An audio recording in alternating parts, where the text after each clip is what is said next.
Hi, so we're going to do Merchant of Venice, The Merchant of Venice by William Shakespeare, Act 1, Scene 1. These videos are designed to help people who find Shakespeare a little bit difficult. So it'll be most helpful if you actually have a copy of the script, any copy, next to you, whether you got it on the internet or whether you bought it in a secondhand bookstore, whatever the case is. They're not copyrighted, so you can get them. And I'm just here to help you read along and be your guide and assistant. I suppose we could just get right into it, right? So, Act 1, Scene 1, we are in Venice, in a street just outside. We're about to meet Antonio. He is quite a main character in this play, and he's got Salerio and Solanio on his flanks, just coming with him. But they're not that critical. So if you want to keep notes, you might want to keep notes on Antonio. Okay, his first line goes, "In sooth, I know not why I am so sad. It wearies me, you say it wearies you. But how I caught it, found it, or came by it, what stuff 'tis made of, whereof 'tis born, I am to learn." Right, so what he's saying there is, in sooth, he's saying truly, I don't know why I'm feeling so down or so depressed, right? It wearies me. In other words, it's making me really tired to be this down. And you say to me that it's also wearing you.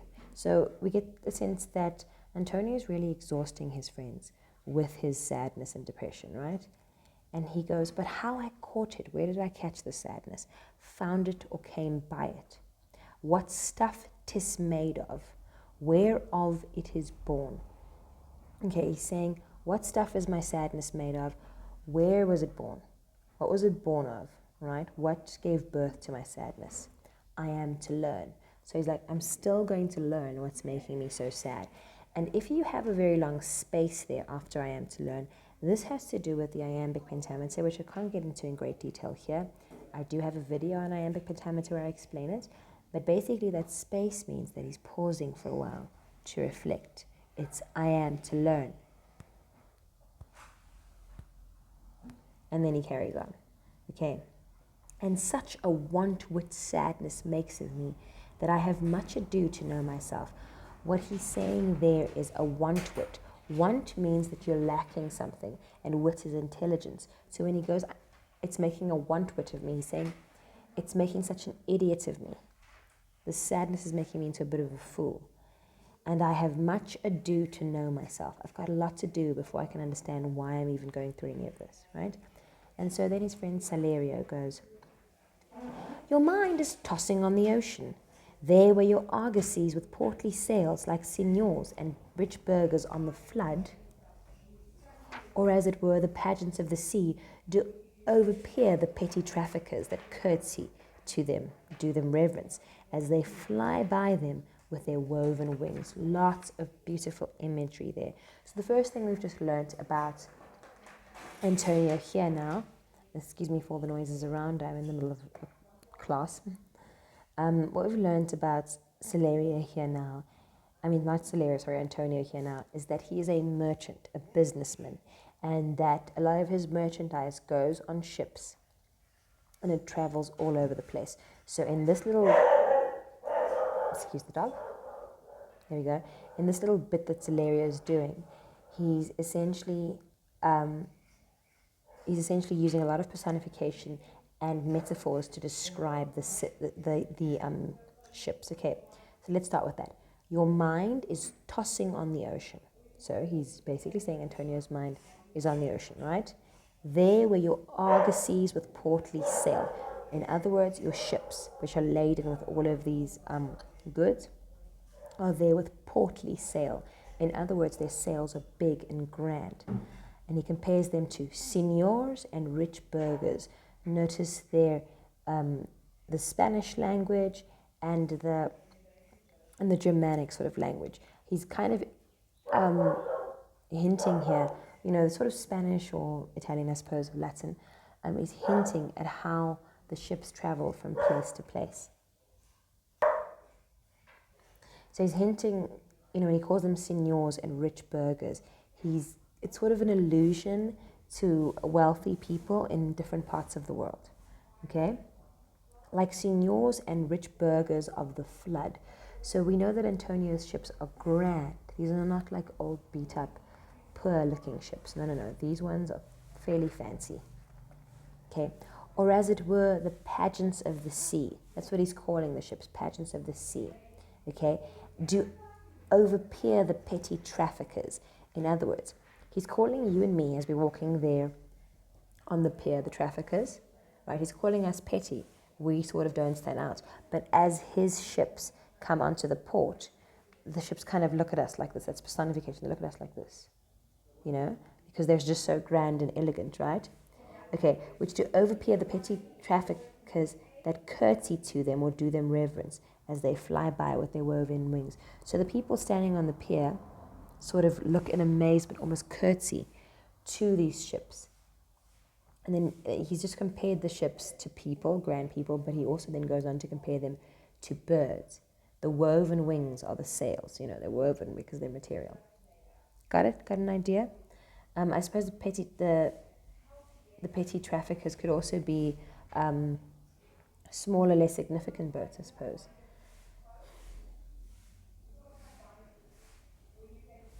Okay. My notes over here say that the traffickers are actually the traders and the people on the pier. That would also make sense. Okay. Solanio, the friend, he goes, "Believe me, sir, had I such venture forth, the better part of my affections would be with my hopes abroad." Don't get too confused with that. He's saying, listen, dude, if I had such venture forth, if so much of my stuff, my money and my goods and services or whatever were forth, they were out on the ocean, right? Then most of my heart, that's what he means by the better part of my affections. Most of my heart, most of my attention would be going on the sea with them. Remember, like if you have a piece of chocolate and your dad breaks it in half, right? But it doesn't ever go into a perfect half. There's always the bigger half. That's the better part. So normally a dad would give you the bigger half of the chocolate, right? If you have a kind dad, or whatever the case is, or a mom or whatever, right? Or your big brother would always give you the better part, we hope. I don't know, iffy with siblings, right? So he's talking about the better part of his affection, right?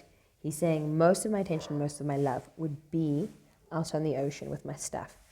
He goes, I should be still plucking the grass to know where sits the wind. He's saying that even if he was sitting on the grass, he'd be looking at it and seeing which way it's blowing so that he could see where the wind is, because he wants to know how the wind is blowing his ships. He's saying, peering in maps for ports and piers and roads. Now, first of all, notice that beautiful alliteration. Peering in maps for ports and piers. You can go ahead and underline all of those P's. That's part of Shakespeare's rhetoric there. He's saying that he's going to peer and sort of stare over these maps. He's looking at the port at the side of the river. He's looking at every single road, anywhere that the ships may go. He'd be looking at the maps, worrying about his ships, if he had ships like that, okay? And every object that might make me fear misfortune to my ventures out of doubt would make me sad. Anything that he sees that would make him think about his ships would make him sad. Then Celeria goes and carries on. My wind cooling my broth would blow me to an ague when I thought what harm a wind too great might do at sea. Basically, he's saying if he was busy eating his broth or his soup and he was just blowing on it to cool it down a bit, he would basically be blown into craziness, because he'd go, oh my gosh, I'm blowing at my broth, and as I see everything floating in the bowl, I'm thinking about how the wind would blow at my stuff, right, at my ships and things. He goes, I should see the sandy hourglass run, but I should think of shallows and of flats. Okay, I should not see the sandy hourglass run, but I should think of shallows and of flats, and see my wealthy Andrew docked in the sand, veiling her high top lower than her ribs, to kiss her burial. So when he says, I should not see the sandy hourglass run, but I should think of the shallows and flats. Now, hourglasses were fairly new. They weren't that that used that much in this period, but they were, coming into use. And he's saying, look, if I were to look at the hourglass with all of its sands, all I'm going to think about is shallow waters and flat places where my ship could basically get hurt, right? And then when he talks about, I would see my wealthy Andrew docked in sand, veiling her high top lower than her ribs. So Andrew, in this case, would be the name of a ship. Now, there are two possibilities about which ship this could have been. This could have been an allusion, with an A, allusion to Andrea Doria, who was basically a very famous admiral at the time, and he, was very victorious against the enemies of England, which would have been places like Turkey, France, and Spain. It could also be an allusion to a ship at the time that was captured. It was called the St. Andrews.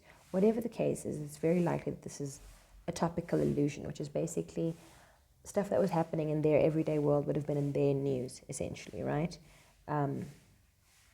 But in this case, what we know for sure is that it's called the Andrew, a ship, right? So I'd see my ship Andrew docked in the sand, veiling her high top lower than her ribs. Can you imagine the top of the ship being low?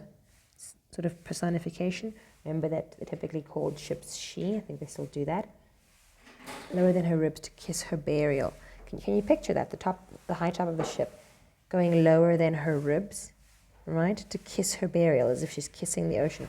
What an interesting image there, Shakespeare. Beautiful. Okay.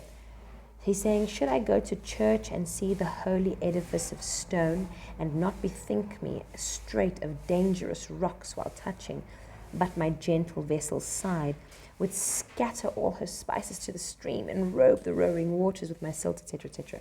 Okay. Basically he's saying, if he were just to go to church on a Sunday and he'd see something made of stone, anything made of stone, right? The first thing he's going to think about is rocks. And the minute he thinks about rocks, he's going to think about how his ship could be crashed across the rocks, right? And he goes, when these rocks would touch but my gentle vessel's side, my gentle vessel, what beautiful assonance there.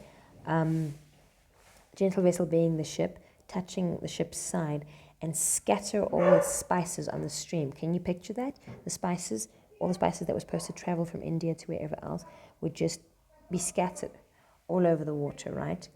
Enrobe the roaring water with my silks. Oh, listen to that beautiful, is it assonance? Yes, or robe the roaring water.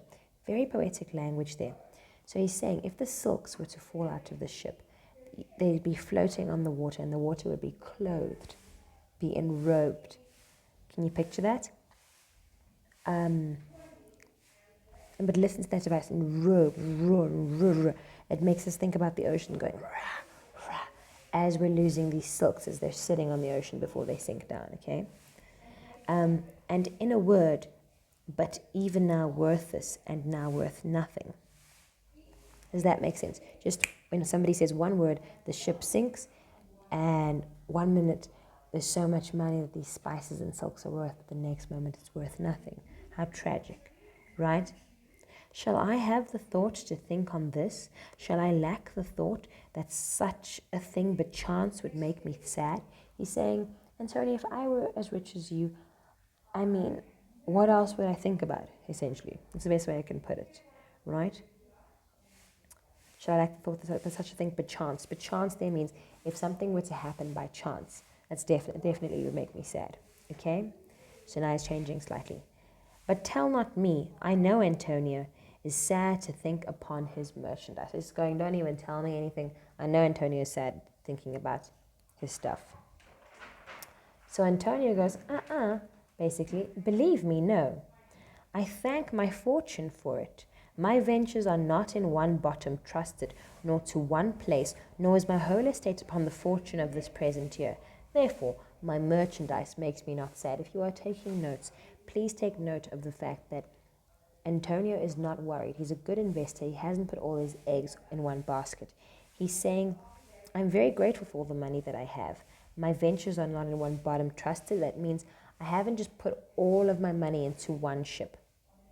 Okay, my whole estate is not basically locked up just in this year, right? I have some boats going here, I have some boats going there, I have some boats going there. Everything's fine. Does that make sense? Okay. So if it can't be because of his money that he's sad, then Selania goes, why then you are in love?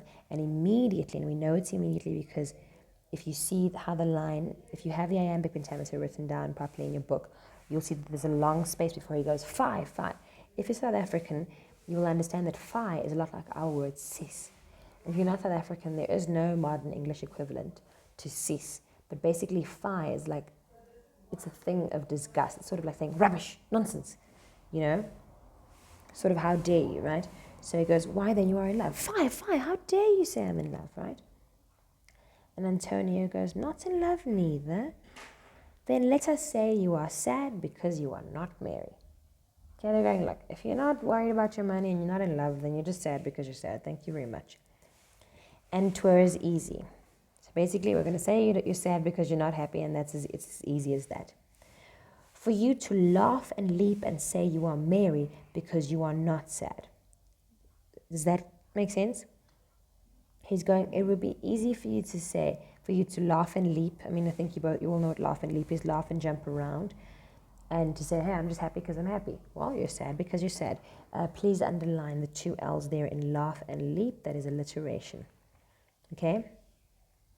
Now, by two-headed Janus, nature hath framed strange fellows in her time, some that will evermore peep through their eyes and laugh like parrots at a bagpiper, and other of such vinegar aspect that they'll not show their teeth in the way of a smile, though Nestor swear the jest be laughable. All right, so it's quite jam-packed here now. Now by two-headed Janus. Janus is the god after whom the month January is named. So Janus is a god that has two heads, right? Looks into the new year and also looks back at the old year. So that's who Janus is, right? The two-headed god. Saying that nature has used the god two-headed Janus, right? Nature hath framed strange fellows in her time. Basically drawing a parallel. You know how Janus has these two perspectives, you know, looking into the future, looking into the past. In that same way, people have got two sides to them. We've got two different kinds of people, right? So here's the first kind of person. Some that will peep through their eyes and it'll evermore peep through their eyes and laugh like parrots at a bagpiper. So basically, when you're laughing, you peep through your eyes like that, right? And they're saying, basically laughing like a parrot, you know, hello, how you doing? Laughing at the bagpiper, a person who plays bagpipes, right? That's the one kind of person. Very jolly, always happy, everything makes me so happy, bro. And other of such vinegar aspect. What he means there is a very sour face. Vinegar aspect. That they'll not show their teeth in way of a smile. In other words, we'll never see one of their teeth because they'll never even smile. They're always just so serious. And then it goes, oops, let's just dismiss that clock.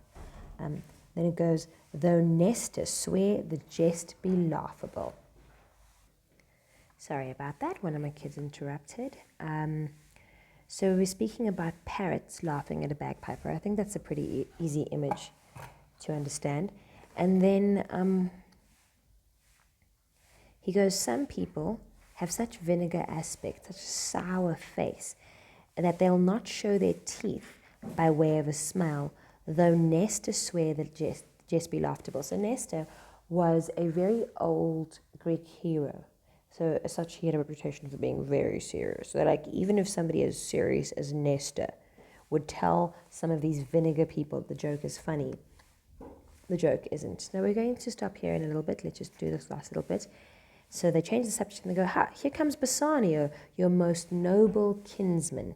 Kinsman being his cousin or somebody in his family, right? Noble, meaning that he probably is quite titled or aristocracy, right? But we'll find out later that Bassanio is not very rich, right? Here comes Bassanio, your most noble kinsman, Grattanio and Lorenzo, Bassanio's two friends. Fare you well, we'll leave you now to better company. So he's going, fare you well means goodbye, we'll leave you to better company. Well, listen, we're going to leave you to be with better friends, right?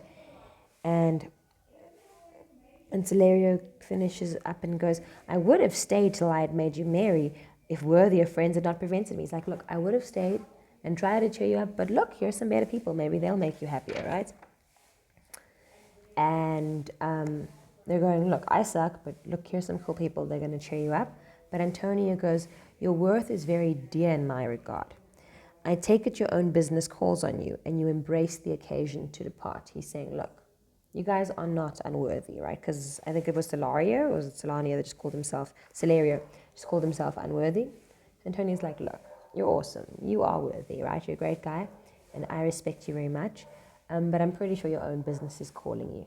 Basically, in this moment, Antonio is being gracious because he knows they don't want to be around him because he's kind of sour-faced and sad right now. So they're just like, oh, dude, let's get going, dude. Like, his cousin's here. Let's just leave him with his cousin and his cousin's friends because this guy is depressing me. But Antonio knows that. But he's just going, you know what? I'm pretty sure you guys have your own stuff to do. So off you go. Check you later, basically, right? And Celerio goes, good morrow, good lords. And Bassano goes, good signors both, when shall we laugh? Say when. You grow exceedingly strange, must it be so? And Celerio goes, we'll make our leisures to attend on yours. Basically, we get the implication here that Celerio and Solanio are just trying to leave. Solanio's probably even left at this point, right? Depending on how the director wants to do it. But Bassanio sees them. He's like, hey, bro, when are you guys going to come hang out with us? That's what he means. When shall we laugh? Say, when? You grow exceedingly strange. Why must it be so?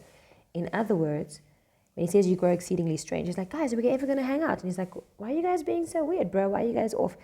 And Solario's like, listen, we'll hit you up later. That's what he means by we'll make our leisure to attend on yours. When we've got time, we're going to talk to you. Okay, so I was speaking in very like street lingo, but to them this was street lingo. We'll make our leisures to attend on yours. Okay, so I will stop there because the